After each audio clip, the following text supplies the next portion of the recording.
జర్నలిస్టులపై జరిగిన దాడిని ఖండిస్తున్నట్టు ధర్మ సమాజ్ పార్టీ జిల్లా అధ్యక్షులు కొత్తూరు రవీందర్ అన్నారు. భూపాలపల్లి జిల్లా ప్రెస్ క్లబ్ కార్యాలయంలో మీడియా సమావేశం ఏర్పాటు చేశారు. ఈ సందర్భంగా మాట్లాడుతూ సినీ నటుడు మోహన్ బాబు తన నివాసం వద్ద మీడియాపై దాడి చేయడం దారుణమని అన్నారు. రాష్ట్ర ప్రభుత్వం జర్నలిస్టులపై ఎవరు దాడి చేసినా కఠిన చర్యలు తీసుకునేలా కొత్త చట్టం తీసుకురావాలని కోరారు. మీడియా మిత్రులకి నమస్కారం.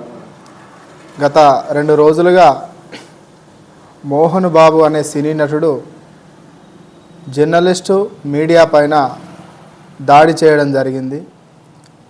తన ఇంట్లో తన కొడుకు మనోజ్ బాబు ఆ దగ్గర ఇంట్లో జరుగుతున్న వాళ్ళ కుటుంబ వ్యవహారాలు అక్కడున్న రాచకొండ సిపి దగ్గరికి దృష్టికి తీసుకెళ్లడం ద్వారా, మీడియా పాయింట్ వద్ద మాట్లాడడం ద్వారా, మీడియాలకు రావడం ద్వారా మీడియా వాళ్ళ ఇంటికి వెళ్ళి అప్డేట్స్ కోసం మీడియా ఉండడం జరిగింది. ఒక సమాజానికి జరుగుతున్న సంఘటన పట్ల మీడియా ఎప్పటికప్పుడు తన కార్యక్రమాలను చేస్తూ ఉంటుంది, సర్వసాధారణం.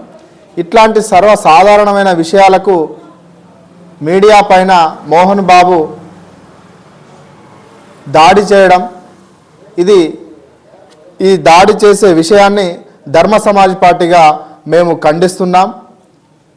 ఎందుకంటే ఈ మీడియాను అనేక రకాలుగా వాడుకున్న సినీ నటుడు మోహన్ బాబు గారు ఆయన సినిమాలకు వాడుకుంటాడు. ఆయన వందల వేల కోట్లు ఈ మీడియా ద్వారానే, ఈ జర్నలిస్టుల ద్వారా, ఈ మీడియా ద్వారా ఈ సినీ రంగంలో ఎక్కువ లాభపడ్డది మీడియా ద్వారానే. అట్లాంటి వందల కోట్ల రూపాయలు సంపాదించుకున్న మోహన్ బాబు మళ్ళీ అదే మీడియాని దారుణంగా ఆ వ్యక్తులపైన, జర్నలిస్టులపైన దాడి చేయడం నిజంగా ఇది ప్రజాస్వామ్యానికే విరుద్ధం. ఖచ్చితంగా ఈ రాష్ట్ర ప్రభుత్వాన్ని మేము డిమాండ్ చేస్తూ ఉన్నాం.